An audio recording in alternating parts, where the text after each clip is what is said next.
అంటే భారతదేశాన్ని తమ చెప్పు చేతుల్లో పెట్టుకోవాలనుకున్న దురాక్రమణ శక్తులకు ఈ ఏకత్వం పెద్ద అడ్డంకిగా మారింది. ఇంకా మారుతోంది. ఇంకా ఉన్నాయి అలాంటి శక్తులు. బ్రిటిష్ వాడు వెళ్తూ వెళ్తూ వేసిన బీజాలు ఇంకా ఉన్నాయి. అందుకే ఈ ఏకత్వాన్ని, ఈ సాంస్కృతిక ఏకత్వాన్ని, ఈ జాతీయ సమైక్యతను నాశనం జేయడానికి, విచ్ఛిన్నం జేయడానికి కుట్రలు చేస్తూనే ఉన్నారు. ప్రయత్నాలు చేస్తూనే ఉన్నారు. దేశం ఎప్పుడూ ఒక్కటిగా లేదు. రకరకాల జాతులు, భిన్న సంస్కృతులున్నాయి ఇక్కడ అనే ప్రచారం మొదలుపెట్టారు.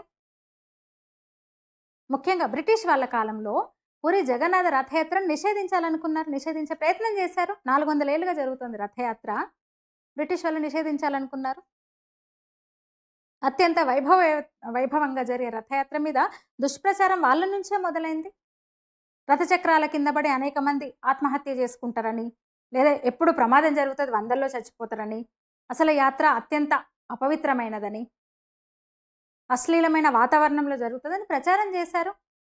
ఆ కారణాలతో యాత్రను నిషేధించాలనుకున్నారు.